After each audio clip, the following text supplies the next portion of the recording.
तो तो मीठे बाबा कहते, मीठे बच्चे बाप की श्रीमत पर चलकर अपना श्रृंगार करो। मीठे बाबा मेरे सम्मुख बैठ मुझ आत्मा को कहते, मीठे बच्चे मुझ बाप की श्रीमत पर चलकर अपना श्रृंगार करो। पर चिंतन से अपना श्रृंगार मत बिगाड़ो।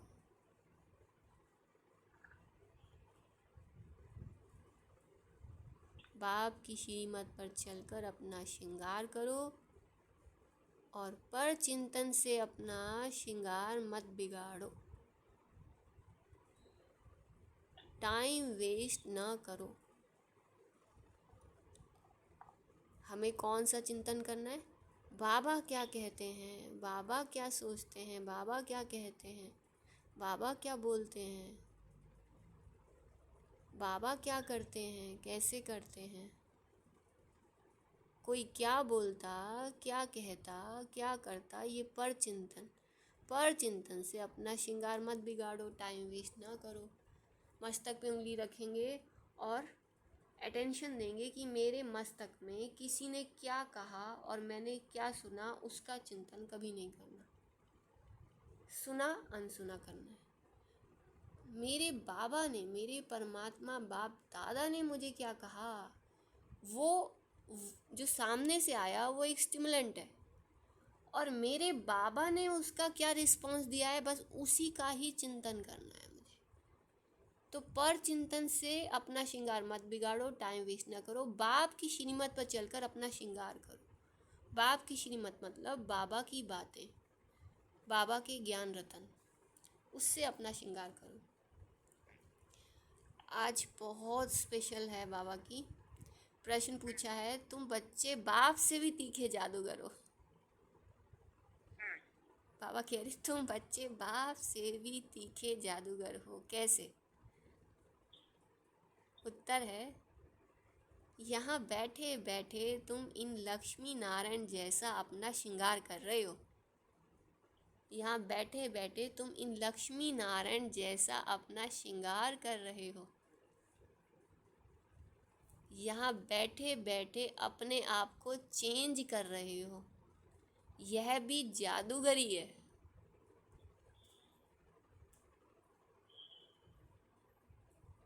यहाँ बैठे बैठे तुम इन लक्ष्मी नारायण जैसा अपना श्रृंगार कर रहे हो। मैं आत्मा अपना श्रृंगार कर रहा हूँ दिव्य बुद्धि से, दिव्य शक्तियों से, ज्ञान रत्नों से, मुरली के द्वारा। बाबा मुझे आत्मा से जो भी बात कर रहे हैं उससे मेरा श्रृंगार हो रहा है। तो यहाँ बैठे बैठे तुम इन लक्ष्मी नारायण जैसा अपना श्रृंगार कर रहे हो। यहाँ बैठे अपने आप को चेंज कर रहे हो। यह भी जादूगरी है। सिर्फ अल्फ को याद करने से तुम्हारा श्रृंगार हो जाता है। सिर्फ अल्फ को याद करने से तुम्हारा श्रृंगार हो जाता है। कोई हाथ पांव चलाने की भी बात नहीं, सिर्फ विचार की बात है। योग से तुम साफ, स्वच्छ और शोभनिक बन जाते हो। तुम्हारी आत्मा और शरीर कंचन बन जाता है। यह भी कमाल है ना।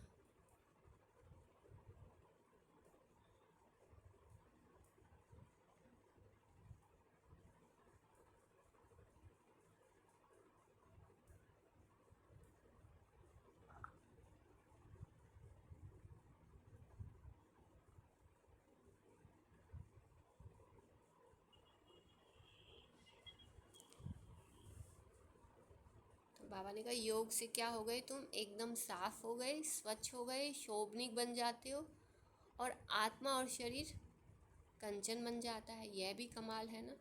ओम शांति। ओम शांति मीठे बाबा। रूहानी जादूगर बैठ रूहानी बच्चों को, जो बाप से भी तीखे जादूगर हैं, उन्हों को समझाते हैं। पापा कहते हैं मैं रूहानी जादूगर और तुम रूहानी बच्चे मुझे बाप से भी ज़्यादा तीखे जादूगर हो। तो ऐसे तीखे जादूगरों को बाबा कहते हैं मैं समझाता हूँ। तुम यहाँ क्या कर रहे हो? यहाँ बैठे बैठे कोई चुरपुर नहीं, बाप अथवा साजन सजनियों को युक्ति बता रहे हैं। साजन कहते हैं यहाँ बैठे तुम क्या करते हो? बताओ क्या करते हो? साजन के सामने बैठ के क्या करते हो? पूछ रहे हैं बाबा।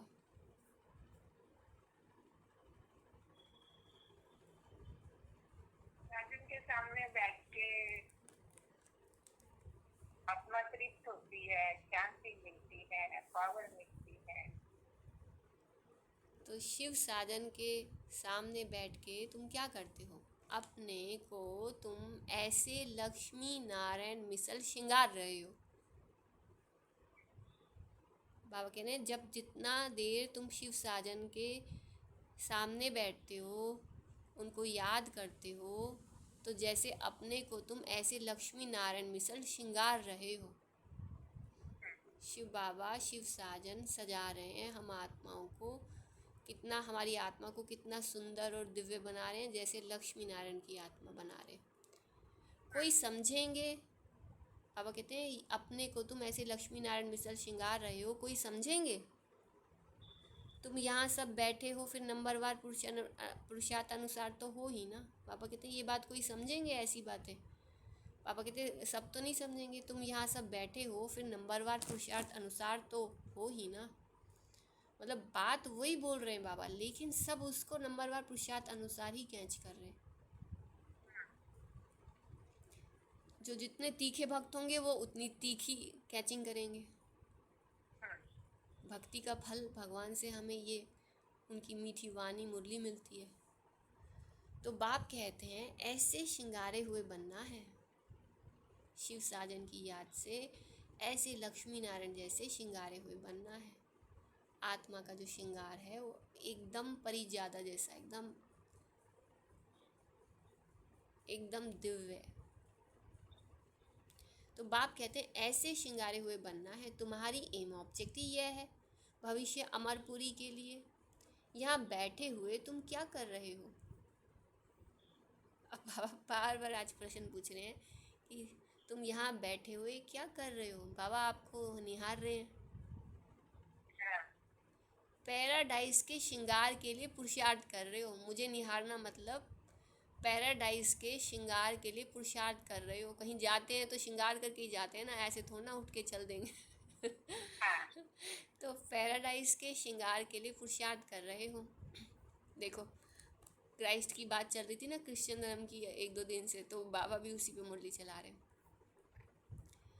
तो पैराडाइज के श्रृंगार के लिए पुरुषार्थ कर रहे हो। इसको क्या कहें? इस पुरुषार्थ को क्या कहें? यहाँ बैठे हुए अपने को चेंज कर रहे हो।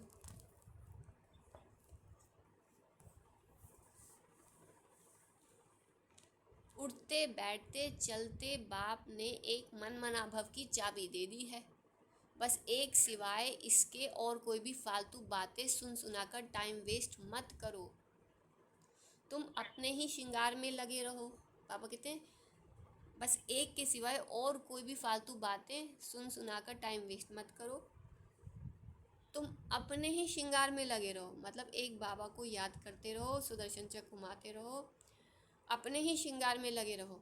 बाप और वर्ष को याद करते हुए अपने ही श्रृंगार में लगे रहो। दूसरा करता है वह नहीं, इसमें तुम्हारा क्या जाता है? तुम अपने पुरुषार्थ में रहो। कितनी समझ की बातें हैं। कोई नया सुनेगा तो जरूर वंडर खाएगा।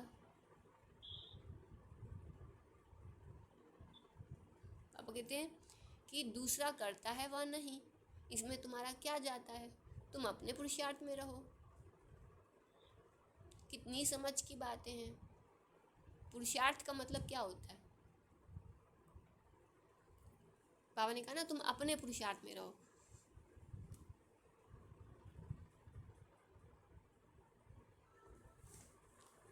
दूसरा बाबा करता है ने नहीं, शुरू में ही कह दिया ना मीठे बच्चे में कि अपना देखो ज्ञान। बाबा किसी भी पुरुषार्थ का वस्तु। अर्थ, पुरुषार्थ का अर्थ, क्योंकि बाबा का हर अक्षर जो होता है ना, जब हम मुरली सुनते हैं ना, तो बाबा के हर अक्षर का जो अर्थ होता है ना, उस अर्थ स्वरूप में टिकना होता है। अच्छा।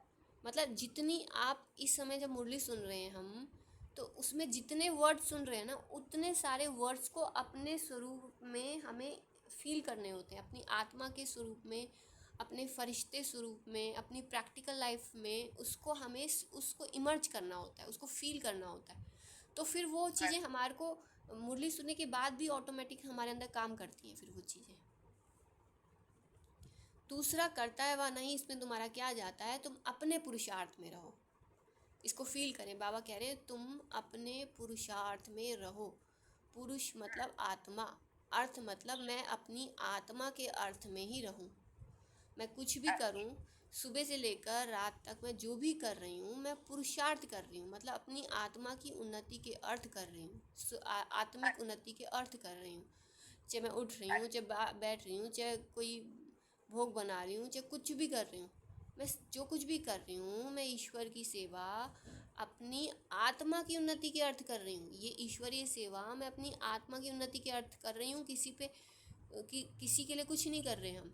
जो कर रहे हैं हम अपने लिए कर रहे हैं, अपनी आत्मा के अर्थ कर रहे हैं। लेकिन अगर हम आत्मा समझ के नहीं कर रहे हैं, देवान में कर रहे हैं, तो हम पुरुषार्थ नहीं कर रहे।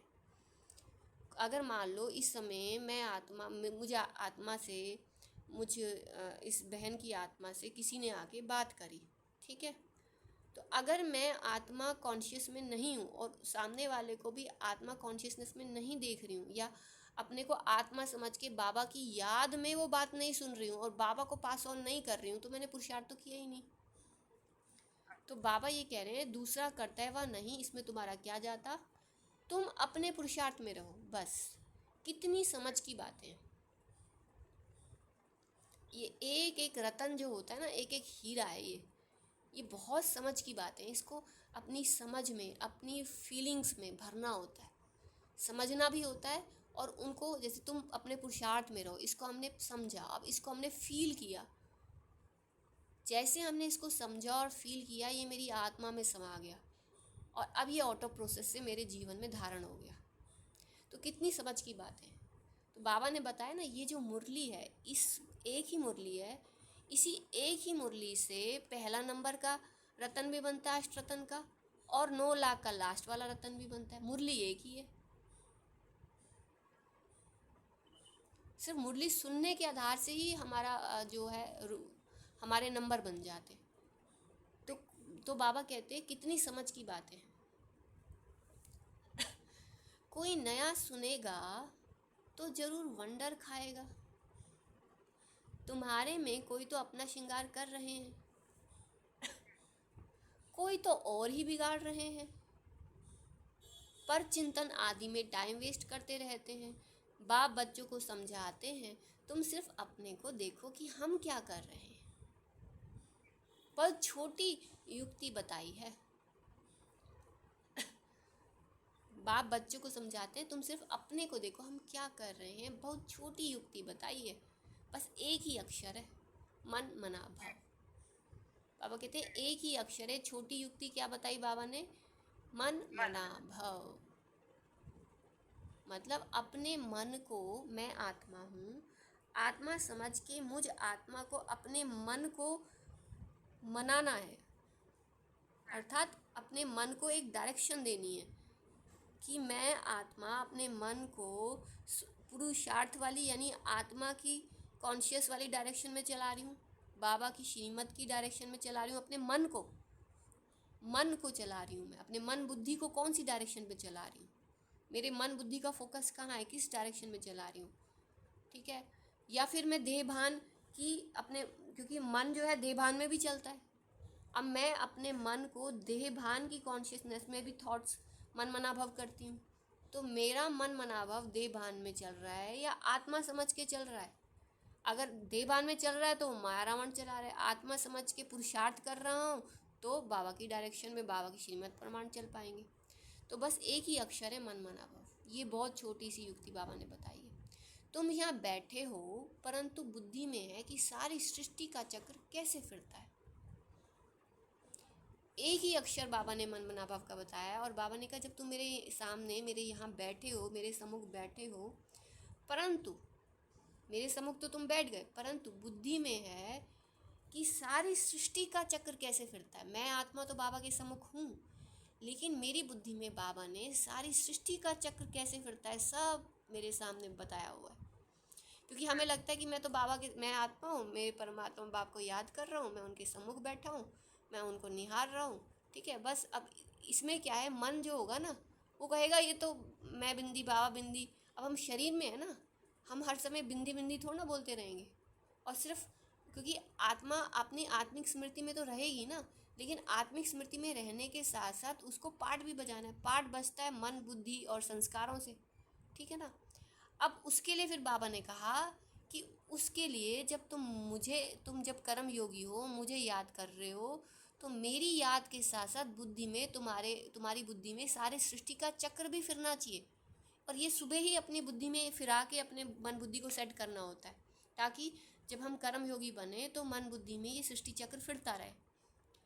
अभी फिर से बाबा ने कहा कि अभी फिर से, पहले इसको कंटिन्यू करते हैं।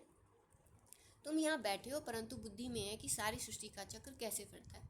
अभी फिर से हम विश्व का श्रृंगार कर रहे हैं, मतलब बाबा और मैं आत्मा, यानी हम, मैं और बाबा, हम हो गया।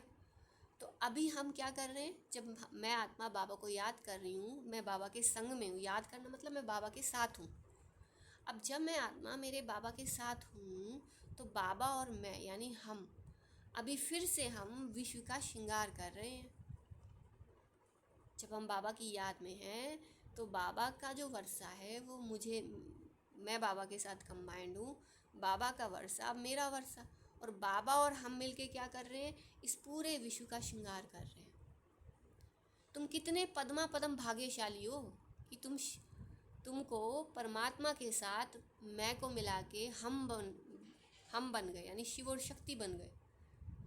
तो तुम कितने पद्मा पदम भाग्यशाली हो जो शिव के साथ हम शिव शक्ति बने। यहाँ बैठे बैठे तुम कितना कार्य करते हो। हम अपने शिव बाबा के साथ, हम शिव शक्ति मिलके पूरे विश्व का श्रृंगार कर रहे हैं। तो तुम कितने पद्मा पदम भाग्यशाली हो गए। यहाँ बैठे बैठे तुम कितना कार्य करते हो। बाबा की याद में ही पूरा विश्व देख लेते हैं, पूरे विश्व का श्रृंगार कर देते हैं। कोई हाथ पांव तो चलाने की बात ही नहीं है, सारा मन बुद्धि से, थॉट से तो हो रहा है। सिर्फ विचार की तो बात है, अटेंशन ही तो देना है। तुम कहेंगे हम यहाँ बैठे ऊंचे ते ऊंचे विश्व का श्रृंगार कर रहे हैं। हमारा बाप भी ऊंच, हम भी ऊंच, शिव और शक्ति क्या है, ऊंचे ते ऊंचे हैं, ठीक है। हम कहाँ के वासी हैं, ऊंचे ते ऊंच कैलाश वासी हैं, है ना, यानी मधुबन वासी है। कैलाश का मतलब मधुबन वासी है, ठीक है। तो बाबा ने कहा ना कि तुम कितने ऊंच हो, और फिर तुम कहेंगे हम यहाँ बैठे ऊंचे ते ऊंचे विश्व का श्रृंगार कर रहे हैं, यानी कलयुग को सतयुग, यानी ऊंचे से ऊंचा, मतलब कलयुग का, इस सृष्टि का श्रृंगार करके हम सतयुग बना रहे हैं। हम श्रृंगार कर रहे हैं सतयुग का, हम खुद सतयुग बना रहे हैं। हमारे शिव और शक्ति के हाथ में सतयुग बनाना, इस सृष्टि को सतयुग बनाना। मन मनाभव का मंत्र कितना ऊंच है, इस योग से ही तुम्हारे पाप भस्म होते जाएंगे। बाबा कहते हैं इसी योग से, ये जो तुम्हारे अंदर मन मनाभव का योग चल रहा है, इसी से तुम्हारे पाप भस्म होते जाएंगे। क्योंकि हमारी ना रीप्रोग्रामिंग हो रही है, थॉट्स की डायरेक्शंस चेंज हो रही हैं। और तुम साफ बनते बनते, बाबा ने कहा इस योग से तुम्हारे पाप भस्म होते जाएंगे, इस मन मनाभव से। और तुम साफ बनते बनते फिर कितने शोभनिक हो जाएंगे। अभी आत्मा पतित है, अर्थात अभी मैं आत्मा जो है बार बार देह भान में गिर जाती हूँ। तो शरीर की भी हालत देखो क्या हो गई है। फिर देह के भान में गिरने से हमारे शरीर की हालत देखो क्या हो गई है। अब तुम्हारी आत्मा और काया कंचन बन जाएगी। अब बार बार हम पतित से पावन अर्थात आत्मिक स्मृति में स्थित होके शिव के साथ कंबाइंड होकर के अब तुम्हारी आत्मा और काया क्या बन रही है, कंचन बनती जाएगी। ये कमाल है ना। बाबा कहते सत्युग में जाके तुम्हारी काया कंचन नहीं बनेगी, यहीं बनाना है। यहीं हमारा सूक्ष्म बॉडी इतना पावरफुल बनेगा कि यहीं से हमारा स्थूल बॉडी भी चेंज हो जाएगा। तो ये कमाल है ना। तो ऐसा अपना श्रृंगार करना है, दैवी गुण भी धारण करने हैं। पहले तो विचारों से, जो बाबा हमको विचार दे रहे हैं मन मनाभव के, तो ये मन मनाभव से अपना श्रृंगार करना है हमें, पहला फर्स्ट स्टेप। फिर दूसरा स्टेप है दैवी गुण भी धारण करने हैं। जब हम मन मनाभव से अपना श्रृंगार करेंगे तो हम अपने अंदर दैवी गुण भी धारण कर पाएंगे। दैवी गुण अर्थात हम अच्छा फील करें, दिव्यता को फील करें और अच्छी फीलिंग्स को ही फ्लो करें, उसी से हमारे अंदर दिव्यता और दिव्य गुण आएंगे। अब कितने सारे दिव्य गुण हैं, 8 दिव्य गुण जो हैं वो बेसिक हैं, इसके अलावा और भी बहुत सारे दिव्य गुण हैं। तो हमें अपने अंदर चेक करना है कि ये 8 दिव्य गुण, आज हम इसको नोट करेंगे और चेक करेंगे कि ये दिव्य गुण जो है ये मेरे जीवन में एक्सप्रेस मुझे करने हैं। अब ये तो बहुत सारे हैं, इन सबको धारण करने के लिए सिर्फ एक ही चीज़ पहले पक्की करनी है। देवी गुणों का फाउंडेशन है कि मैं आत्मा, पहला तो मन मनाभाव में रहूं, दूसरा मैं अच्छी फीलिंग्स में रहूं और अच्छी फीलिंग्स को फ्लो करूं। तो इसे कहते हैं दैवी गुण भी धारण करने हैं। बाप सभी को एक ही रास्ता बताते हैं। बाबा कहते हैं मैं सिर्फ एक ही रास्ता बताता हूँ आपको, अच्छा फील करना है, दैवी गुण धारण करने हैं, मन मनाभव करना है। तो ये तो बहुत सारा हो गया। अब मैं तुमको एक ही रास्ता बताता हूँ। अब क्या बताएंगे बाबा? एक रास्ता,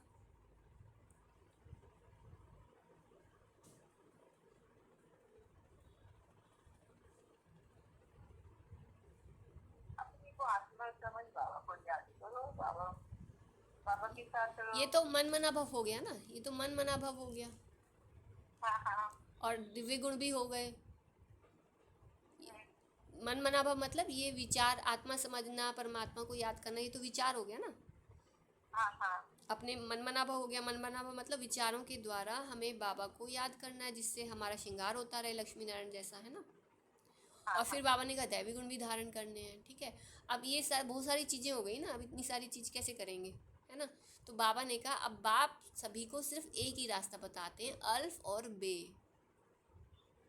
सिर्फ अल्फ की बात है, बाप को याद करते रहो तो तुम्हारा श्रृंगार सारा बदल जाएगा और बे बादशाही मिल जाएगी। बाबा को याद करो और बादशाही जैसा श्रृंगार, लक्ष्मी नारायण जैसा बादशाही वाला श्रृंगार मिल जाएगा।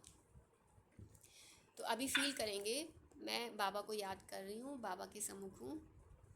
बाबा मुझ आत्मा को बिल्कुल नारायण की आत्मा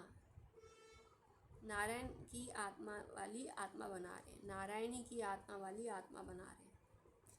तो नारायण की आत्मा भी बना रहे हैं और नारायणी की आत्मा भी बना रहे हैं, अर्थात विष्णु बना रहे हैं।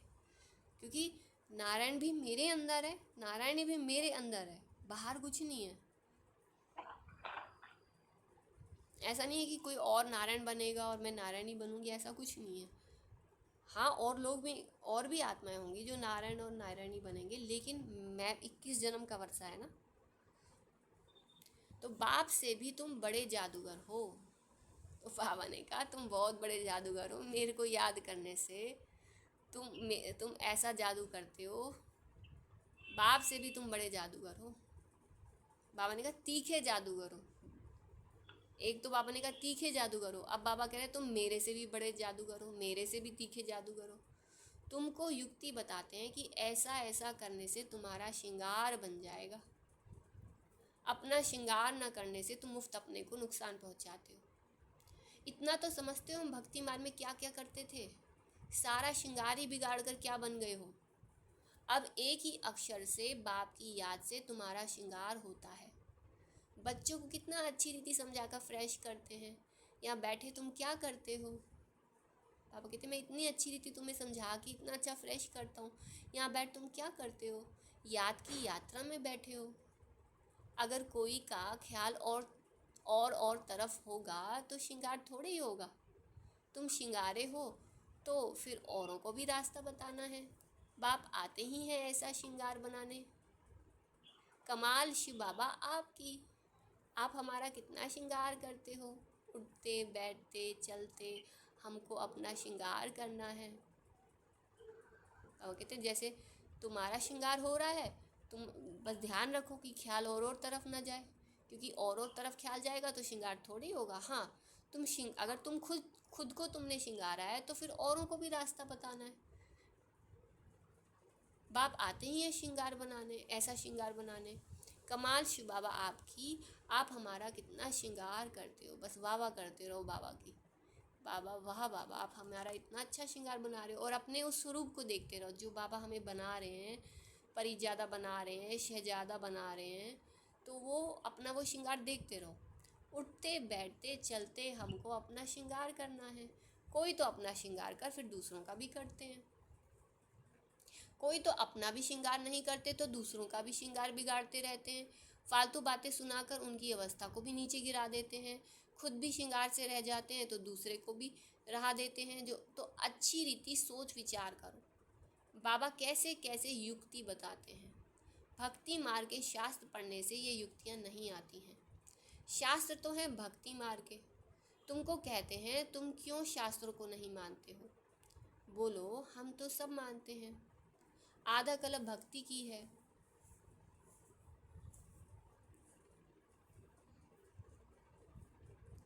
बाबा ने कहा जो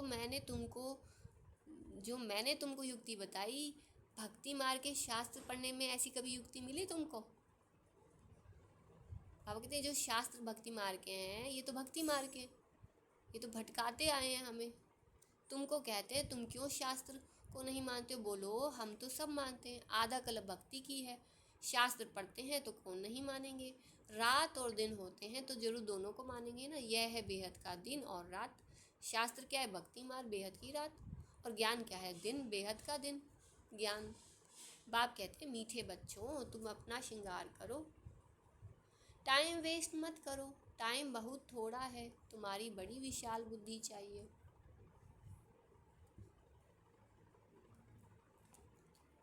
बाप कहते हैं मीठे बच्चों तुम अपना श्रृंगार करो, टाइम वेस्ट मत करो। टाइम बहुत थोड़ा है, तुम्हारी बड़ी विशाल बुद्धि चाहिए। आपस में बहुत प्रेम होना चाहिए, टाइम वेस्ट नहीं करना चाहिए, क्योंकि तुम्हारा टाइम तो बहुत वैल्यूबल है। कौड़ी से हीरे जैसा तुम बनते हो, मुफ्त में इतना थोड़े ही सुन रहे हो। बाबा कह रहे हैं कि तुम्हारा टाइम बहुत वैल्यूबल है, तुम कौड़ी से हीरे जैसा तुम बनते हो। अभी हम मुरली सुन रहे हैं, बाबा के सम्मुख बैठ बाबा को याद कर रहे हैं, तो हम कौड़ी से हीरे जैसा बन रहे हैं। मुफ्त में इतना थोड़े ही सुन रहे हो। बाबा कहते तुम्हें हीरे मिल रहे हैं, तुम खुद भी हीरा बन रहे हो, मुफ्त में इतना थोड़े ही सुन रहे हो। कोई कथा है क्या? बाप अक्षर ही एक सुनाते हैं। बाबा कहते कथा नहीं सुनाता, एक ही अक्षर सुनाता हूँ। इतनी मीठी मीठी बातें एक ही अक्षर सुनाते रहते हैं बाबा हमें। बड़े बड़े आदमियों को जास्ती बात थोड़ी करनी चाहिए। बाप तो सेकंड में जीवन मुक्ति का रास्ता बताते हैं। यह है ही ऊंचे श्रृंगार वाले, तब तो उन्हों के ही चित्र हैं। बाबा कहते हैं लक्ष्मी नारायण ऊंच श्रृंगार वाले हैं, सेकंड में जीवन मुक्ति का बाबा रास्ता बता रहे हैं। बाबा कहते हैं ये जो हैं ऊंच श्रृंगार वाले हैं लक्ष्मी नारायण, तब तो उन्हों के ही चित्र हैं जिनको बहुत पूछते रहते हैं। जितना बड़ा आदमी होगा उतना बड़ा मंदिर बनाएंगे, बड़ा श्रृंगार करेंगे। आगे तो देवताओं के चित्र पर हीरे का हार पहनाते थे।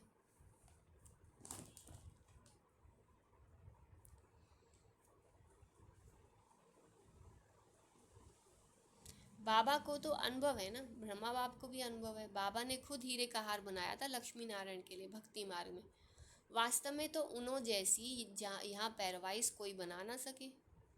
लक्ष्मी नारायण जैसी पैरवाइज यहाँ बन नहीं सकती। अभी तुम बना रहे हो नंबरवार पुरुषार्थ अनुसार। बाबा कहते तुम अपनी लक्ष्मी नारायण वाली पैरवाइज यहीं बना रहे हो,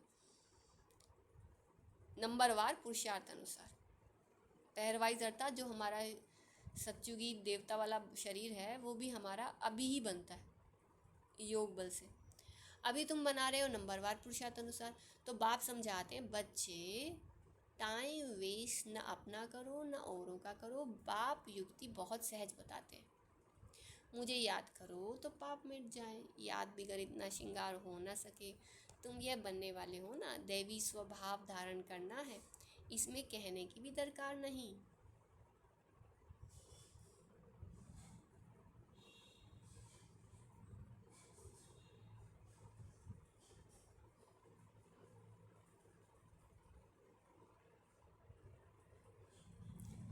परंतु पत्थर बुद्धि होने कारण सब समझाना पड़ता है, 1 सेकंड की बात है। बाप कहते, मीठे मीठे बच्चों, तुमने अपने बाप को भूलने से कितना श्रृंगार बिगाड़ दिया है। बाप तो कहते हैं चलते फिरते श्रृंगार करते रहो। पापा कहते हैं मीठे मीठे बच्चों, तुमने अपने बाप को भूलने से कितना श्रृंगार बिगाड़ दिया है। बाप तो कहते हैं चलते फिरते श्रृंगार करते रहो, परंतु माया भी कम नहीं है, माया भी आएगी श्रृंगार बिगाड़ने। वो भी देखेगी कि देखो ये शिव बाबा की याद में है, ये तो इनके पास तो टाइम ही नहीं हमें अटेंड करने के लिए। या फिर देखेगी कि अरे ये तो बहुत अच्छा चांस है, चलो मैं थोड़ा चांस ले लूँ। दो ही तो ऑप्शन होंगे ना उसके पास, या तो वो देखेगी टाइम नहीं है तो वापस चली जाएगी, या देखेगी अरे ये तो बड़ा अच्छा चांस है, घुस जाती हूँ मैं। तो परंतु माया भी कम नहीं है। कोई कोई लिखते हैं बाबा आपकी माया बहुत तंग करती है। अरे हमारी माया कहाँ है? बाबा कहते हैं हमारी माया कहाँ है, यह तो खेल है ना, मैं तो तुमको माया से छुड़ाने आया हूँ, मेरी माया फिर काहे की। इस समय पूरा ही इनका राज्य है। पापा कहते हैं ये इस समय इस सृष्टि पर पूरा ही माया का ही राज्य है, मेरा राज्य नहीं है। जैसे इस रात और दिन में फ़र्क नहीं हो सकता, यह फिर है बेहद की रात और दिन, इनमें 1 सेकंड का भी फ़र्क नहीं हो सकता। अभी तुम बच्चे नंबरवार पुरुषार्थ अनुसार ऐसा श्रृंगार कर रहे हो। बाबा कहते हैं ये बेहद की रात है जिसमें मैं आया हूँ चुपके से तुम बेहद का दिन बनाने के लिए, सतयुग बनाने के लिए। परंतु बाबा कहते हैं अभी तुम बच्चे नंबरवार पुरुषार्थ अनुसार ऐसा श्रृंगार कर रहे हो। मतलब जब रात का समय है तो थोड़े ही बच्चे हैं जो अपनी आत्मा का जो श्रृंगार कर रहे हैं, अपनी भाग्य का सितारा चमका रहे हैं। तो बाप कहते हैं चक्रवर्ती राजा बनना है तो चक्र फिराते रहो। अब कहते चक्र भी फिराओ अगर चक्रवर्ती राजा बनना है तो। भल गृहस्थ व्यवहार में रहो, इसमें सारा बुद्धि से काम लेना है। आत्मा में ही मन बुद्धि है, यहाँ तुमको बाहर का गोरख धंधा कुछ भी नहीं है।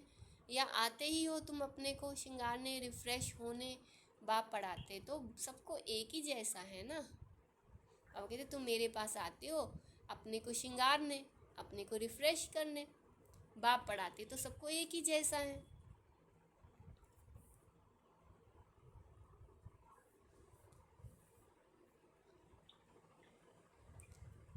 यहाँ बाबा पास आते हैं नई नई पॉइंट सम्मुख सुनने, फिर घर में जाते हैं तो जो कुछ सुना है वह बाहर निकल जाता है। अभी आप कहाँ गए हो?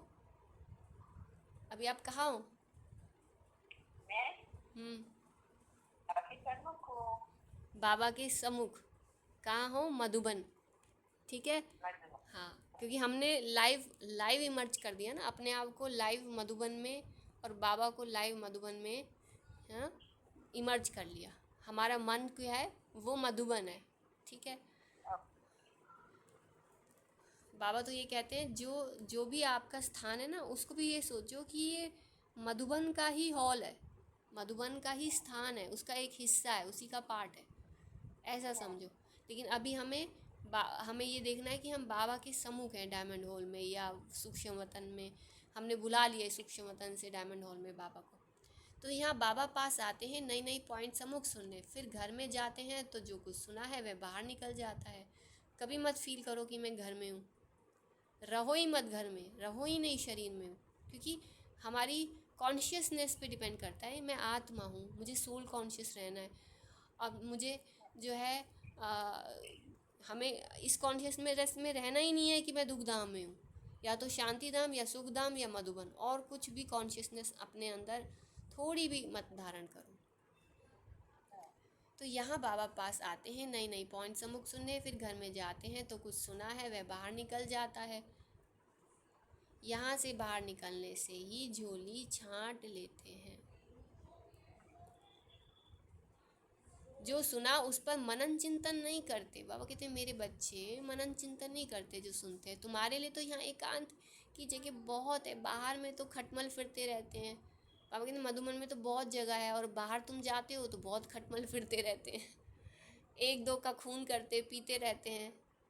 तो बाप बच्चों को समझाते हैं ये तुम्हारा टाइम मोस्ट वैल्यूबल है, इसको तुम वेस्ट मत करो। अपने को श्रृंगारने की बहुत युक्तियाँ मिली हैं, मैं सबका उद्धार करने आता हूँ, मैं आया हूँ तुमको विश्व की बादशाही देने।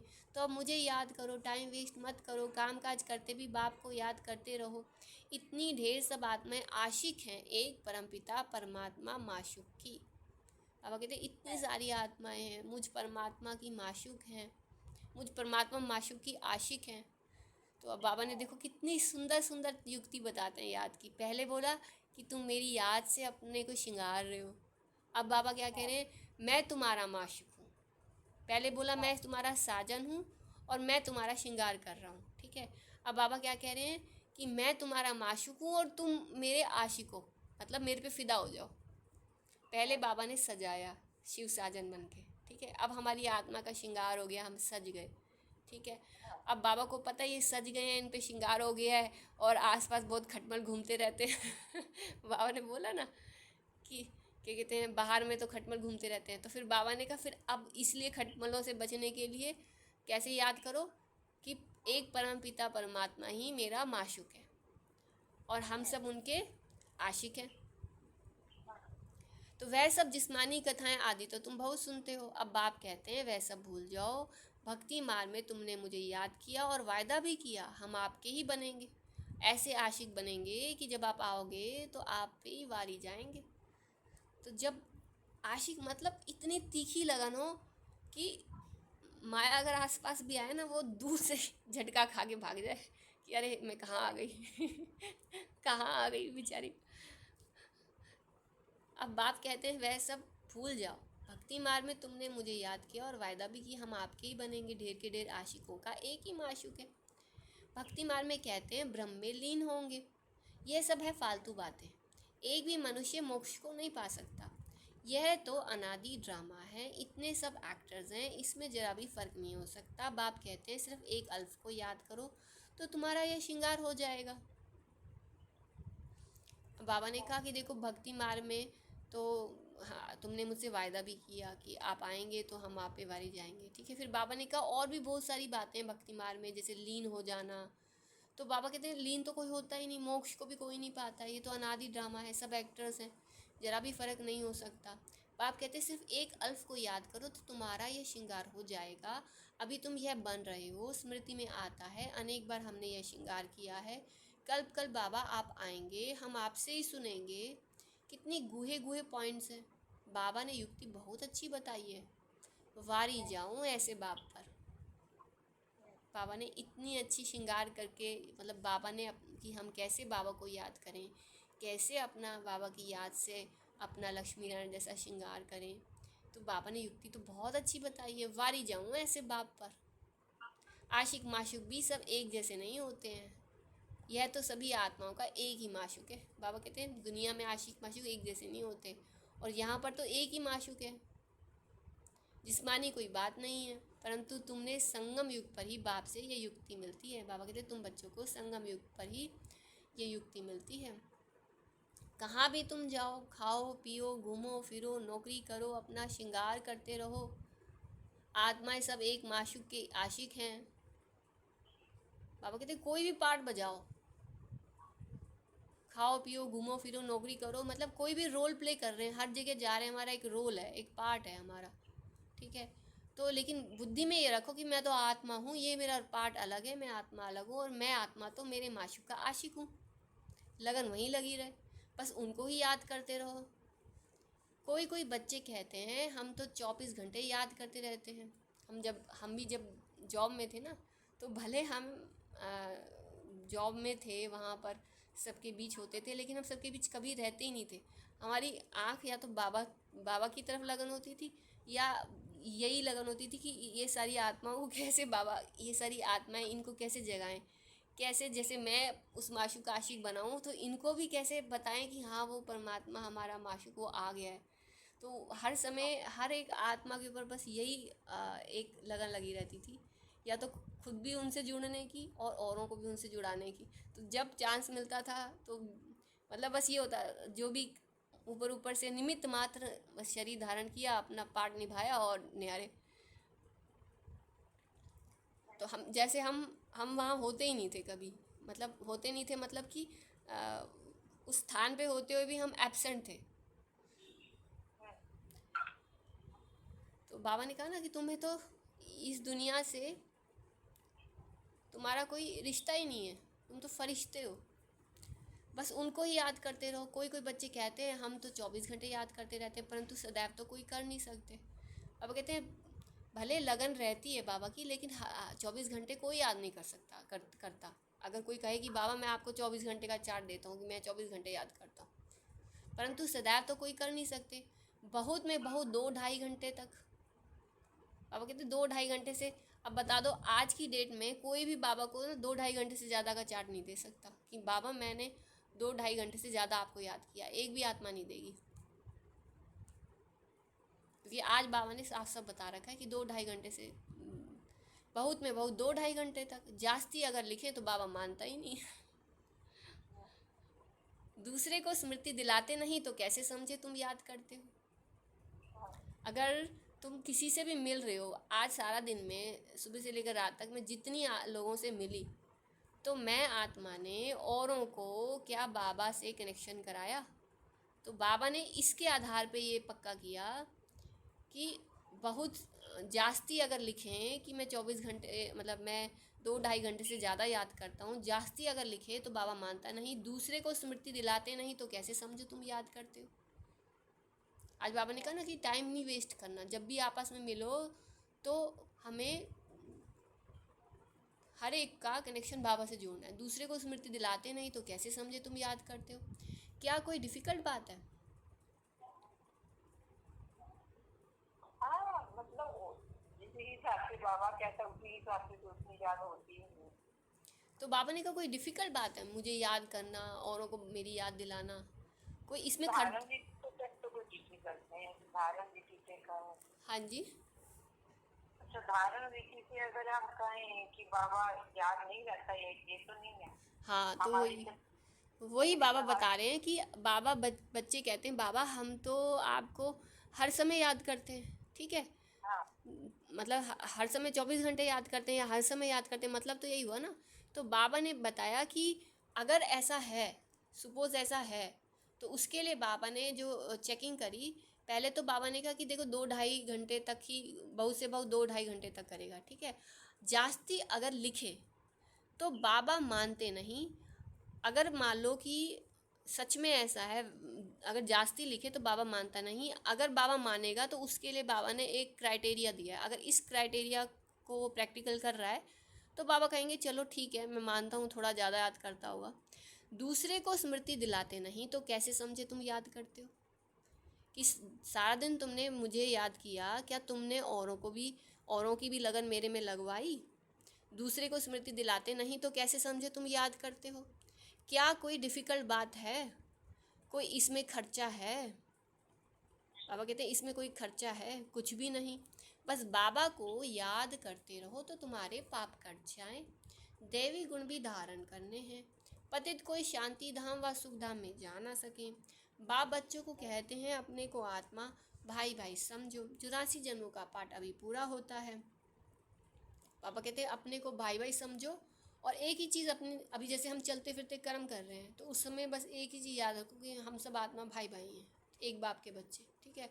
और दूसरा क्या याद करो कि मुझ आत्मा के 84 जन्म पूरे हो गए, 84 जन्मों का पाठ मेरा अभी पूरा होता है। ये पुराना चोला मुझे छोड़ने का है। बस तैयार रहो ऊपर एकदम परम धाम भागने के लिए। ड्रामा देखो कैसा बना हुआ है, तुम जानते हो नंबरवार पुरुषार्थ अनुसार। बाबा कहते हैं देखो ड्रामा कैसा बना हुआ है, लेकिन तुम नंबरवार पुरुषार्थ अनुसार जानते हो। क्योंकि नंबरवार पुरुषार्थ अनुसार मतलब जितना आप अपनी आत्मा के अर्थ हर सेकंड हर पल तुम पुरुषार्थ कर रहे हो कि 84 जन्म पूरे हुए, मुझे तो बस जाना है, मैं आया कर्म करने और मुझे जाना है। आया कर्म करने के लिए, जैसे ही संबंध संपर्क निभाया और फिर खुद भी बाबा की तरफ, दूसरे को भी बाबा की तरफ। तो इससे क्या होता है कि तुम जानते हो ये सब नंबरवार पुरुषार्थ अनुसार होता है। ये ड्रामा कैसा बना हुआ है, ठीक है। इस ड्रामा को अगर हम अपने जीवन में प्रैक्टिकल में धारण करते हैं तो उसके लिए हमें हमारा पुरुषार्थ जितना अच्छा होगा उतना वो ड्रामा हमारे जीवन में प्रैक्टिकल में होगा, क्योंकि ड्रामा हमारे पुरुषार्थ को इंटरेस्टिंग बनाएगा। अगर हमारे जीवन में ड्रामा नहीं है स्मृति में, तो फिर वो पुरुषार्थ इंटरेस्टिंग नहीं लगेगा, फंस जाएंगे, फिर हम ट्रैप हो जाएंगे पार्ट के अंदर। ड्रामा की स्मृति भी हमें सोल कॉन्शियस बनाती है, निश्चय बुद्धि बनाती है, देह भान में नहीं आने देती। दुनिया में तो कोई कुछ भी नहीं समझते। हर एक अपने से पूछे कि हम बाप की मत पर चलते हैं, चलेंगे तो श्रृंगार भी अच्छा होगा। पापा कहते मैंने तो दे दी अच्छी अच्छी मत, लेकिन चलेंगे तो श्रृंगार भी अच्छा होगा। एक दो को उल्टी बातें सुनाकर अथवा सुनकर अपना श्रृंगार भी बिगाड़ देते हैं, तो दूसरे का भी बिगाड़ देते हैं। बच्चों को तो इसी धुन में लगा रहना चाहिए। आज बाबा ने कहा धुन, वैसे बाबा बोलते हैं लगन, आज बाबा धुन कह रहे हैं। बच्चों को तो इसी धुन में लगा रहना है कि हम ऐसे श्रृंगारधारी कैसे बने। बाबा को याद करना है, ये इस लगन के साथ साथ ये चीज़ ऐड करो। आज बाबा कह रहे हैं बच्चों को तो इसी धुन में लगे रहना है कि हम ऐसे श्रृंगारधारी कैसे बने, मैं लक्ष्मी नारायण जैसी आत्मा, श्रृंगारधारी आत्मा कैसे बनूं। इसको फील करें, मैं लक्ष्मी नारायण जैसी श्रृंगारधारी आत्मा कैसे बनूं, ये धुन मुझे लग गई है। बाकी तो जो कुछ है वह ठीक है, सिर्फ पेट के लिए रोटी आराम से मिले। वास्तव में पेट जास्ती नहीं खाता। भल तुम सन्यासी हो परंतु राजयोगी हो, ना बहुत ऊंचा ना नीचा, खाओ भल परंतु ज़्यादा हिर न जाओ। बाबा कहते वैसे तो तुम सन्यासी हो परंतु तुम राजयोगी भी हो, ना बहुत ऊंचा खाना ना नीचा खाना। हाँ खाओ भल, थोड़ा सा खाते हैं तो ज़्यादा ऊंचा नहीं ज़्यादा नीचा नहीं, खाओ भल परंतु ज़्यादा हिर ना जाओ। हिर मतलब आदत ना पड़ जाए। यही एक दो को याद दिलाओ। शिव बाबा याद है, मतलब हम अगर कुछ खाते भी हैं तो खाना अर्थात कोई भी चीज़ हमारे को शरीर में खींचे नहीं।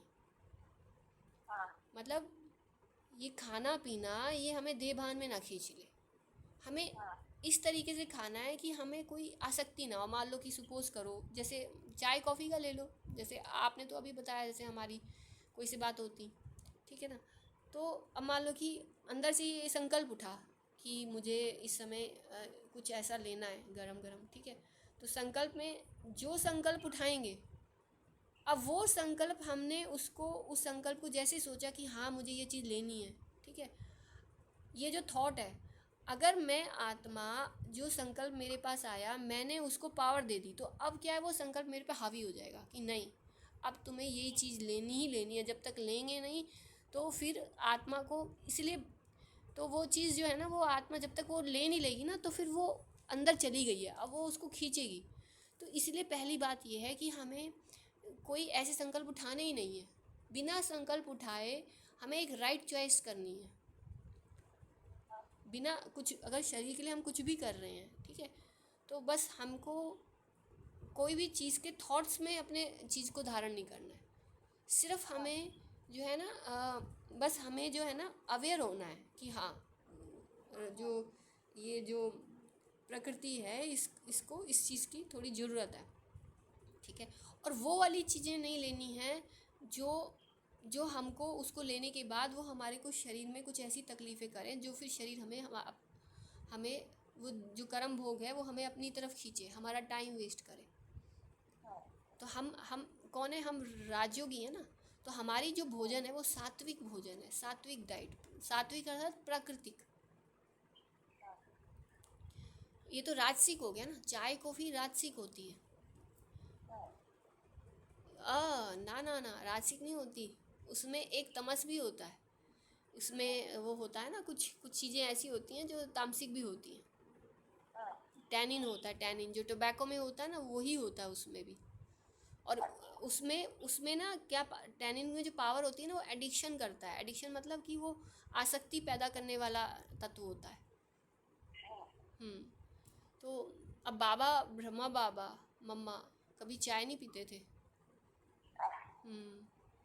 हाँ अगर कुछ मेडिसिन लेना है तो हमारे भारत में प्रकृति ने ऐसी ऐसी चीज़ें दी हुई हैं जो कि उसके सब्स्टिट्यूट से कुछ भी गर्म लेना है तो हम वो ले सकते हैं। अब अगर देसी गाय का दूध अरेंज होता है तो गर्म दूध ले लो, नहीं तो जो दूसरी चीज़ें हैं दूध के इतने सब्स्टिट्यूट्स हैं। क्योंकि जहाँ जाएंगे हर जगह की प्रकृति अलग है, उस प्रकृति के अनुसार हमें चूज़ करना है कि कौन सी चीज़ सात्विक है, कौन सी चीज़ लेने के बाद वो मेरे को कर्म भोग नहीं बनाएगी, वो हमें कर्मातीत बनाएगी।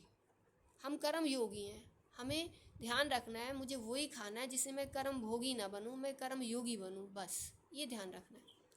तो यही एक दो को याद दिलाओ।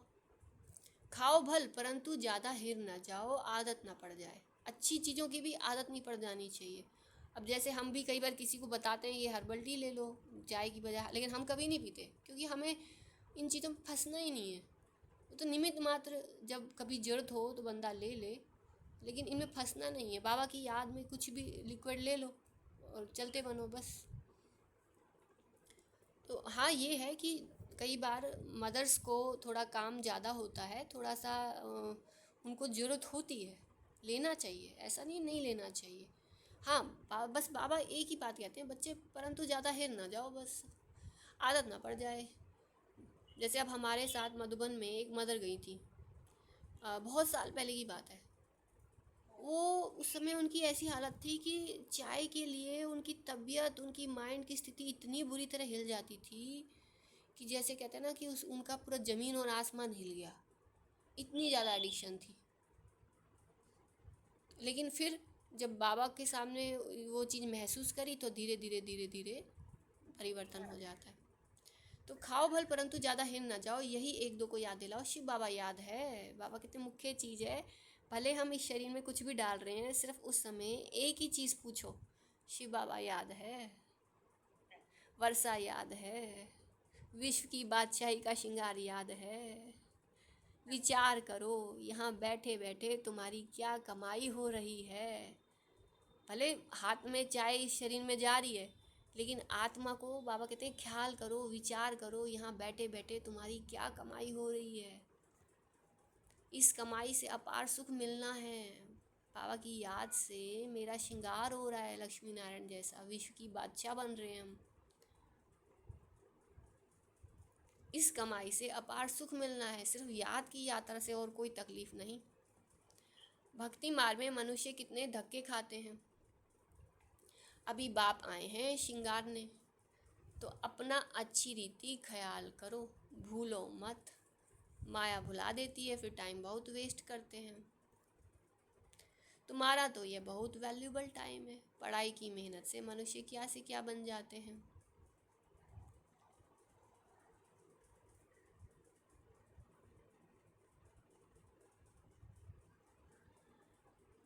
बाबा कहते पढ़ाई की मेहनत से, बाबा कहते तुम्हारा ये टाइम इतना वैल्यूबल है, और सिर्फ पढ़ाई की मेहनत से मनुष्य क्या से क्या बन जाते हैं। और बाबा तुमको और कोई तकलीफ़ नहीं देते हैं, सिर्फ कहते हैं मुझे याद करो। कोई भी किताब आदि उठाने की भी दरकार नहीं है। बाबा कोई किताब उठाता है क्या? बाप कहते हैं मैं आकर इस प्रजापिता ब्रह्मा द्वारा अडॉप्ट करता हूँ, प्रजापिता है ना, तो इतनी कुख वंशावली प्रजा कैसे होगी? बच्चे अडॉप्ट होते हैं, वर्षा बाप से मिलना है, बाप ब्रह्मा द्वारा अडॉप्ट करते हैं, इसलिए उनको माता पिता कहा जाता है, यह भी तुम जानते हो। बाप का आना बड़ा एक्यूरेट है, एक्यूरेट टाइम पर आते हैं, एक्यूरेट टाइम पर जाएंगे, दुनिया की बदली तो होनी ही है। अभी बाप तुम बच्चों को कितनी अकल देते हैं, बाप की मत पर चलना है, स्टूडेंट जो पढ़ते हैं वही बुद्धि में चलना है, तुम भी यह संस्कार ले जाते हो। बाबा कहते हैं बाबा की मत पर चलना है, और स्टूडेंट जो पढ़ते हैं मतलब बुद्धि में जो मत हमने फीड कर दी, तुम भी यह फिर संस्कार ले जाते हो। इस समय हमने जो बाबा की मत अपनी बुद्धि में फीड करी, वो हमारे संस्कारों में चली गई। जैसे बाप में संस्कार है, वैसे तुम्हारी आत्मा में भी ये संस्कार बढ़ते हैं। तो बाबा ने बताया कि जैसे बाप में संस्कार हैं, वैसे तुम्हारी आत्मा में भी ये संस्कार भरते हैं। फिर जब यहाँ आएंगे तो वही पाठ रिपीट होगा, नंबरवार पुरुषार्थ अनुसार आएंगे। अपने दिल से पूछो कितना पुरुषार्थ किया है, अपने को श्रृंगारने का मतलब अपना जो सॉफ्टवेयर है वो कितना अच्छा, कितनी क्वालिटी वाला बनाना है हमें, बिल्कुल मम्मा बाबा जैसा। टाइम कहाँ वेस्ट तो नहीं किया है। मम्मा के लिए क्या कहते हैं, हर घड़ी अंतिम घड़ी, ठीक है, और हुक्म ही हुक्म चला रहा, ठीक है। तो बिल्कुल बाबा कहते हैं कितना पुरुषार्थ किया अपने को श्रृंगारने का, टाइम कहाँ वेस्ट तो नहीं किया। जब हर घड़ी अंतिम घड़ी है और हुक्म ही हुक्म हमें चला रहा है, तो अब बताओ कितना टाइम सफल हो गया हमारा, हर सेकंड सफल हो गया। बाप सावधान करते हैं, वाहिद बातों में कहाँ भी टाइम ना गवाओ, बाप की श्रीमत याद रखो, मनुष्य मत पर ना चलो। मुझे कौन चला रहा है? उस हुक्मी हुक्म चला रहा है, वो श्रीमत, मेरे बाप दादा की श्रीमत मुझ फरिश्ते को चला रही है। मनुष्य मत पर ना चलो। मनुष्य अपनी बातें हमारी बुद्धि में डालेंगे, अपनी मतें हमारी बुद्धि में डालेंगे, परंतु हमें अपने मन बुद्धि में किसी की भी बात सुनने के बाद घुमानी नहीं है, धारण ही नहीं करनी है, सीधा उठा के ऊपर दे दो, क्योंकि ऊपर से चल रहा है सिस्टम। हुक्मी हुक्म वो है चलाने वाला, करण करावनार वो है। तो जिसने बुद्धि देनी है, जिसने शक्ति देनी है, जिसने चलाना है, उसकी तरफ उसको भेज दो ना। अपने मन बुद्धि में किसी देहधारी की याद क्यों रखनी, उनकी बातें बुद्धि में क्यों रखनी, उनकी चिंता, उनकी इमोशंस उनके प्रति क्यों रखनी। हमें अपनी बुद्धि में वही मत रखनी है जो मत बाबा ने हमें दी। तो रोज़ हमें डायरी में नोट करनी है, आज बाबा ने मुझे बुद्धि में क्या क्या रखने के लिए कहा है, कौन कौन सी बात आज मुझे बुद्धि में, कौन सी मत अपनी बुद्धि में धारण करनी है। आज बाबा ने मेरी बुद्धि में अपनी कौन सी बुद्धि डाली, अपनी कौन सी मत डाली, क्योंकि बाबा हमारी बुद्धि को अपने समान बना रहे हैं और साथ साथ हमें मत भी दे रहे हैं। हमारी बुद्धि बाबा अपने समान भी बना रहे हैं और साथ साथ हमारी बुद्धि में अपनी मत भी डाल रहे हैं। दोनों चीज़ें कर रहे हैं बाबा। इन दोनों तरीके से हम बाप समान बन रहे हैं। तुमको यह पता थोड़ी था कि हम पुरानी दुनिया में हैं। पहले बाबा ने कहा बाप की श्रीमत याद रखो, मनुष्य मत पर ना चलो। तुमको यह थोड़ी पता था कि हम पुरानी दुनिया में हैं। अब तो हमें पता है कि हम पुरानी दुनिया में हैं और ये जो मेरे आसपास है सब पुरानी दुनिया के मनुष्य हैं, और वो कुछ भी बोलेंगे तो पुरानी दुनिया के हिसाब से कुछ भी बोलते रहेंगे। बाप ने बताया है कि तुम क्या थे। बाबा कहते ये सोचो कि मैं क्या हूँ, मैं क्या था, और अब फिर मुझे बाबा क्या बना रहे हैं। मैं क्या था, मैं कितनी ऊंची आत्मा था। मैं लक्ष्मी नारायण की, नारायण नारायणी की आत्मा हूँ, मैं विष्णु की आत्मा हूँ, मैं विष्णु वंशी हूँ। मैं इस पुरानी दुनिया में कितने अपार दुख हैं, यह भी ड्रामानुसार पाठ मिला हुआ है। अब कहते हैं ड्रामानुसार अपार दुख धाम में, इस दुनिया में इतना अपार दुख है, तो इस अपार दुख वाली दुनिया में भी हमें अनुभव करने का, इस दुख धाम को अनुभव करने का, यह भी ड्रामानुसार पाठ मिला हुआ है। क्योंकि देखो सारे दुख हम अभी तो अपने आसपास इन अपार दुखों को हम अनुभव कर सकते हैं ना, लेकिन हम भले मेरे आसपास अपार दुख हैं, लेकिन मुझे उन दुखों को साक्षी दृष्टा होकर के एज ए डिटैच ऑब्जर्वर बन के ऑब्जर्व करना है।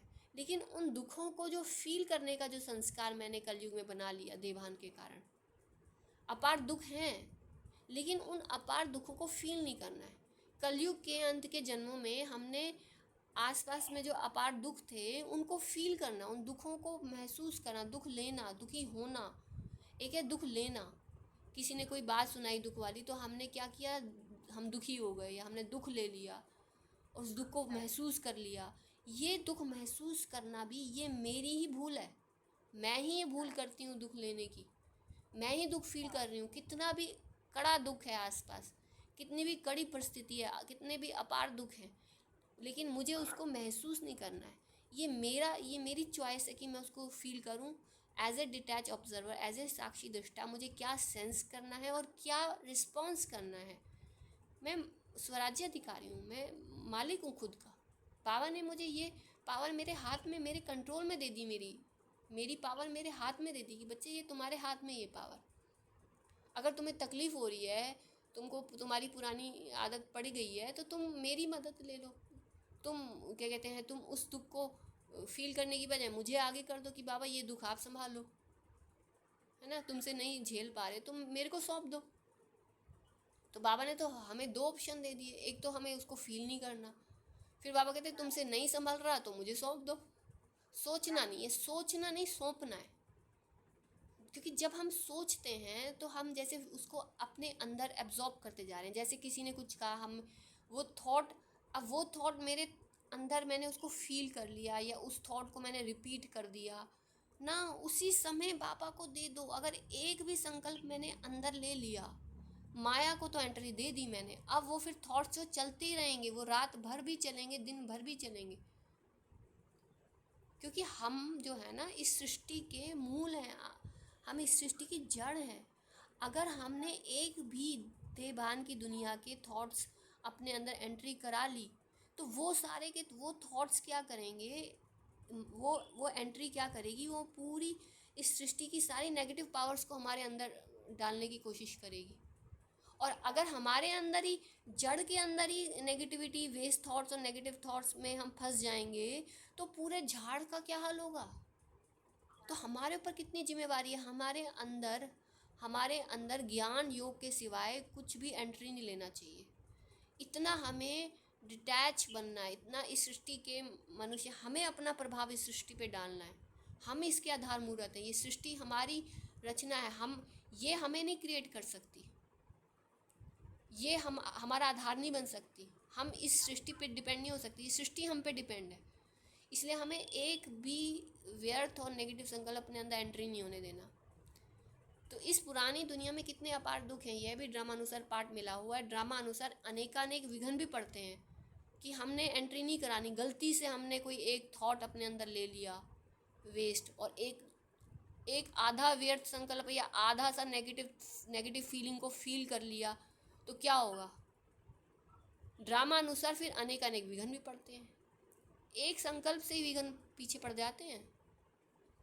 दुनिया में लोग 10 उल्टे सीधे शब्द बोल दें, अगर हमने एक अपना छोटा सा भी एक्ट, अपना थोड़ा सा टोन भी ऐसा बना दिया ना, तो विघ्न पड़ जाते हैं। तो बाप समझाते हैं, बच्चे ये ज्ञान और भक्ति का खेल है, वंडरफुल ड्रामा है, इतनी छोटी आत्मा में सारा अविनाशी पाठ भरा हुआ है जो बजाती ही रहती है। अच्छा, तो अभी हमें क्या करना है, अपने निरंतर बाबा की याद से अपनी आत्मा को श्रृंगारना है, मन मनाभव के मंत्र से सजाना है और दैवी गुणों से सजाना है, और किसी भी प्रकार के विघ्नों के अंश वंश को ख़त्म करना है। तो बाबा ने कहा, इतनी छोटी आत्मा में सारा पाठ अविनाशी भरा हुआ है जो बजाती ही रहती है। अच्छा, मीठे मीठे सिकी लदे बच्चों प्रति माता पिता बाप दादा का याद प्यार और गुड मॉर्निंग। रूहानी बाप की रूहानी बच्चों को नमस्ते, और हम रूहानी बच्चों की रूहानी माता पिता को बाप दादा को याद प्यार। मीठे बाबा गुड मॉर्निंग, बाबा नमस्ते। धारणा के लिए मुख्य सार है, पहली पॉइंट है, दूसरी सब बातों को छोड़ इसी धुन में रहना है कि हम लक्ष्मी नारायण जैसा श्रृंगारधारी कैसे बने। दूसरी सब बातों को छोड़ इसी धुन में रहना है कि हम लक्ष्मी नारायण जैसा श्रृंगारधारी कैसे बने। मुझे आत्मा को मेरे बाबा की याद से लक्ष्मी नारायण जैसा श्रृंगारधारी बनना है। आत्मा को देखना है घड़ी घड़ी, क्योंकि श्रृंगारधारी आत्मा बनेगी। आत्मा में जो मन और बुद्धि है, मन को मन मनाभव और बुद्धि योग, घड़ी घड़ी आत्मा समझ के अपने मन को मन मनाभव करना है, और बुद्धि योग, बुद्धि का फोकस कहाँ जा रहा है, बाप और वर्षा, अल्फ और बे। सेकंड पॉइंट है, अपने से पूछना है कि पहला पॉइंट, आज बाबा ने ना बहुत सारी लिस्ट दी है कि अपने से क्या क्या पूछना है। पहले तो बाबा ने कहा किस धुन में रहना है, सारी दूसरी बातें छोड़ के किस धुन में रहना है, ये पहला पॉइंट दिया। अब दूसरे पॉइंट में बाबा हमसे कह रहे हैं कि अपने से पूछो, अपने से पूछना है कि पहला पॉइंट, हम श्रीमत पर चलकर मन मनाभव की चाबी से अपना श्रृंगार ठीक कर रहे हैं।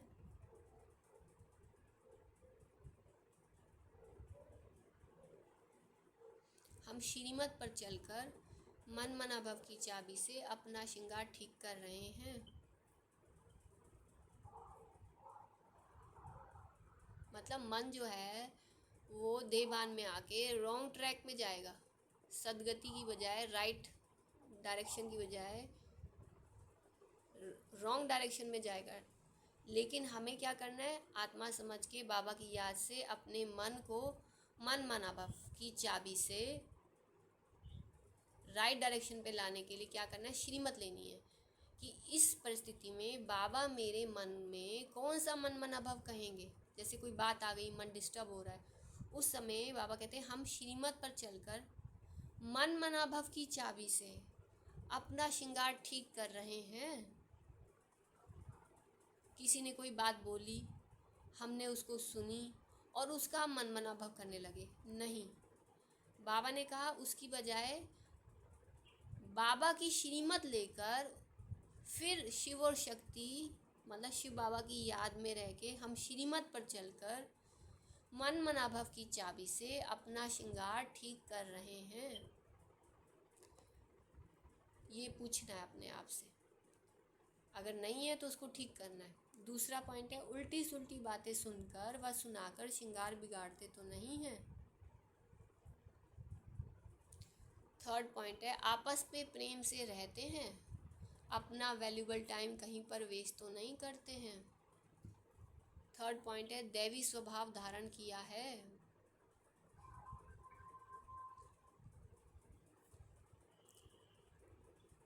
वरदान है, व्यर्थ संकल्पों के कारण को जानकर उन्हें समाप्त करने वाले समाधान स्वरूप भव।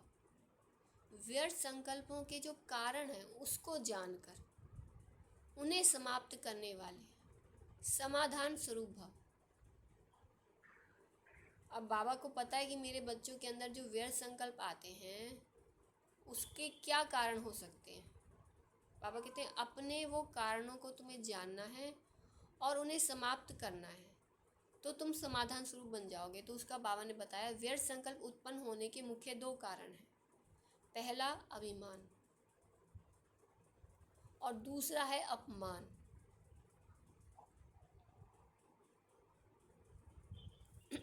एक है अभिमान और दूसरा है अपमान। अभिमान मतलब मेरा ईगो हाई हो गया, अपमान मतलब ईगो लो हो गया।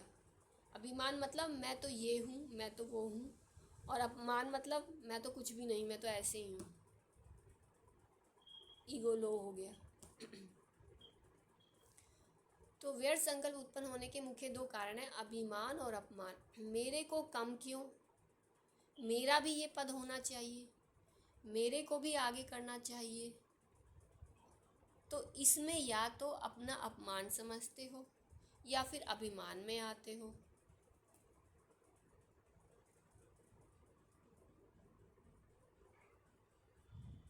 नाम में शान मान में, नाम में मान में शान में, आगे आने में, सेवा में अभिमान या अपमान महसूस करना, यही व्यर्थ संकल्पों का कारण है। बाबा कहते हैं हमें जब हम कोई अभिमान या अपमान महसूस करते हैं ना, उससे हमारे व्यर्थ संकल्प चलते हैं। सपोज मेरे सामने एक परिस्थिति आई जिसमें सामने वाली आत्मा ने बहुत कुछ ऐसा धमाका मचा दिया, ठीक है। अब उस समय मुझे क्या करना है, अपने स्वमान में शिव और शक्ति के साथ, शिव के साथ कनेक्शन करके अपने शिव और शक्ति स्वरूप हूँ मैं, इस स्वमान में टिक कर अपने आप को स्थिर बुद्धि रखना है और एकदम साक्षी होकर डिटैच हो जाना है। उसमें हिलना नहीं है उस परिस्थिति में, और कुछ भी सुनना ही नहीं है, कुछ भी बोलता रहे कोई भी।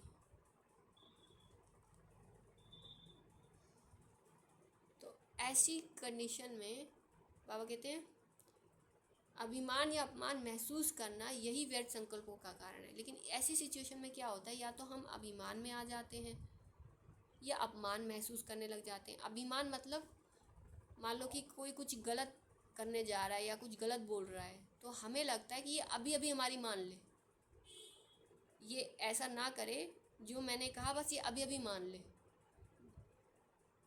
या फिर अपमान महसूस करते हैं, ठीक है। या तो अभिमान महसूस करते हैं, अभिमान में क्या होता है, ऐसा होता है इंस्टेंट हो जाए, मतलब कुछ गलत ना हो जाए। अपमान में ये होता है कि हाँ पता नहीं क्या होगा, ऐसा तो नहीं होगा, वैसा तो नहीं होगा, डर जाते हैं। अपमान में ज़्यादातर क्या होता है, डर लगने लगता है, पता नहीं क्या होगा, ऐसे होगा वैसे होगा। अभिमान में ये होता है कि जैसे सपोज़ करो परिस्थिति आई और हम बाबा के दिए हुए श्रेष्ठ संकल्पों को यूज़ करते हैं, तो हमें उन श्रेष्ठ संकल्पों में निश्चय अपने स्वमान में टिक के उसमें निश्चय बुद्धि बनना होता है। उसमें निश्चय बुद्धि जो होता है ना, माया रावण इतना स्ट्रांग है, वो उन श्रेष्ठ संकल्पों में निश्चय बुद्धि बनने नहीं देती। और हमें क्या करना है, लड़ाई करनी है उस समय। हमें उस समय अपने संकल्पों में निश्चय बुद्धि पहले से ही अभ्यास करना है। जब कोई परिस्थिति आती है, उस परिस्थिति के लिए हमें पहले से अपने आप को योग में इतना पावरफुल तैयार करना है कि नहीं, मैं तो शिव शक्ति मास्टर सर्वशक्तिवान हूँ, माया जो मर्जी बोलती रहे उसका मेरे पे कोई असर नहीं होगा और कुछ भी गलत हो ही नहीं सकता। और ये जो सामने जिस भी आत्मा के ऊपर को यूज़ कर रही है माया रावण, जिस भी आत्मा बिचारी को अपने कंट्रोल में लेके कुछ भी गलत कर रही है, ये भी बहुत श्रेष्ठ आत्मा है, ये भी शक्तिशाली, ये भी जो है बहुत श्रेष्ठ आत्मा है, महान आत्मा है। मैं भी शिव शक्ति मास्टर सर्वशक्तिवान हूँ, ठीक है। और ये आत्मा भी शक्तिशाली है, ये भी जो है, मैं भी शिव शक्ति मास्टर सर्वशक्तिवान हूँ। और हम इतने पावरफुल हैं कि माया कमज़ोर हो जाएगी और ये हमारा कुछ नहीं बिगाड़ सकेंगे, माया हमारा कुछ नहीं बिगाड़ सकेगी। और हम बाबा की, अपने सर्वशक्तिवान शिव की छत्र छाया में हम बिल्कुल सुरक्षित हैं। माया कितना भी धमाल मचा ले, कागज़ का शेर है, इसको तो ये मरने के लिए आई है हमारे सामने। ये जो कुछ भी अपना भयंकर रूप दिखा रही है, ये सब ख़त्म होने के लिए हमारे सामने आई है, क्योंकि इसका अंत हमारे बाहर निकल रही है। इसका मतलब इसका अंत का समय आ चुका है, ये गई ही गई। तो उस समय फिर क्या होगा, हम अधीन नहीं होंगे, फिर हमें इधर उधर किसी और की हेल्प मांगने नहीं जाना पड़ेगा, फिर हमारी शक्ति हमें ही प्राप्त हो जाएंगी। जब हम हिल जाते हैं ना, तो हमारी शक्ति हमें प्राप्त नहीं होती है, तो फिर माया खाती है फिर हमारी शक्ति।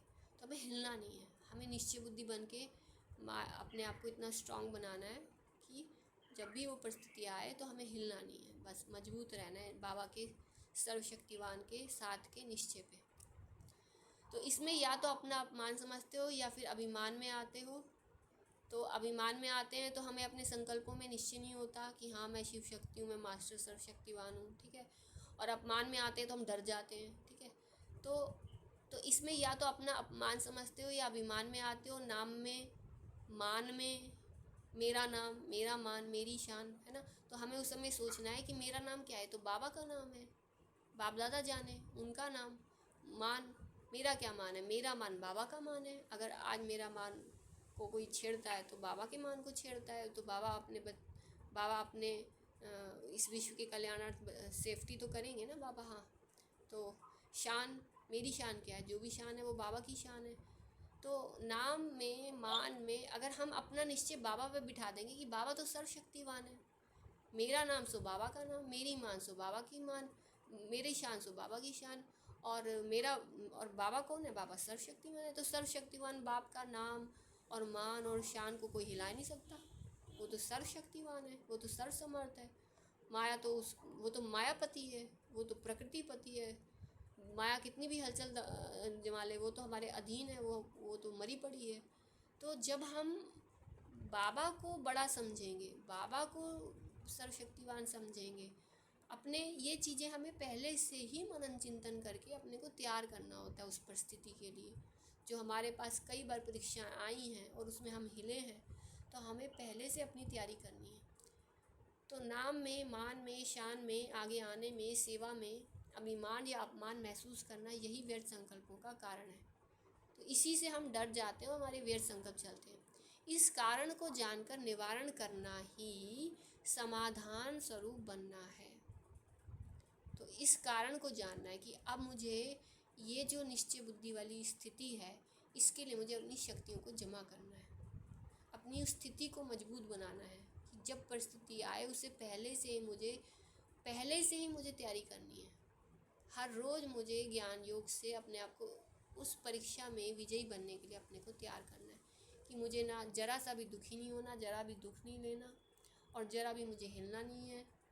मुझे एक बाप के साथ निश्चय बुद्धि होके, जो गदा दिखाते हैं ना, विष्णु के हाथ में गदा, विजयी बनना है। मैं कल्प कल्प की विजयी हूँ, माया मेरे को हिला ही नहीं सकती, दूर से ही वो हाथ जोड़ के चली जाए।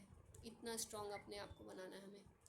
तो इस कारण को जानकर निवारण करना ही समाधान स्वरूप बनना है। मतलब ऐसा स्ट्रांग बनना है कि हम पे कोई असर ही नहीं हो रहा है, हम चिकना खड़े हैं। स्लोगन है, साइलेंस की शक्ति द्वारा स्वीट होम की यात्रा करना बहुत सहज है। स्लोगन है, साइलेंस की शक्ति द्वारा स्वीट होम की यात्रा करना बहुत सहज है। बाबा कहते हैं अपने अंदर साइलेंस की शक्ति जमा करो। दिन भर जब हम बार बार जो है अटेंशन देते हैं कर्म योग में, और फिर साइलेंस में बैठने का भी सुबह शाम अभ्यास करते हैं, उससे साइलेंस की शक्ति जमा होती है। फिर उससे हम स्वीट होम की यात्रा करना यानी अशरीरी स्थिति में जाना बहुत सहज हो जाता है। अव्यक्त इशारा, वर्तमान विश्व में चारों ओर इच्छाएं बढ़ रही हैं। इच्छाओं के वश आत्माएं परेशान हैं, इसलिए आप बच्चे अपने बेहद की वैराग्य वृत्ति द्वारा उन आत्माओं में भी वैराग्य वृत्ति फैलाओ। आपके वैराग्य वृत्ति के वायुमंडल के बिना आत्माएं सुखी शांत बन नहीं सकती, परेशानी से छूट नहीं सकती। जब आप बच्चों की स्थिति इच्छा मात्रमा विद्या की होगी, तब जय जयकार और हाहाकार होगी। तो बाबा कहते हैं जब आप बच्चों की वैराग्य वृत्ति का वायुमंडल होगा, तो उस वैराग्य वृत्ति के वायुमंडल के बिना जो है आत्माएं सुख शांति बन नहीं सकती। तो हमें अपनी वैराग्य वृत्ति से ऐसा वायुमंडल बनाना है जिससे उन आत्मा को सुख शांति मिले, उनकी जो इच्छाएं हैं, उनके मन में जो भी चंचलताएं हैं वो शांत हो जाए, परेशानी से छूट नहीं सकती, क्योंकि सुख शांति मिलने से आत्मा परेशानी से परे हो जाती है, शांत से अपनी स्वमान में अपनी शान में आ जाती है। जब आप बच्चों की स्थिति इच्छा मात्र अविद्या की होगी, तब जय जयकार और हाहाकार होगी। अच्छा, ओम शांति। थैंक्स टू बाबा, शुक्रिया मीठे बाप दादा का, बहुत बहुत थैंक्स। थैंक यू आपका तो पहला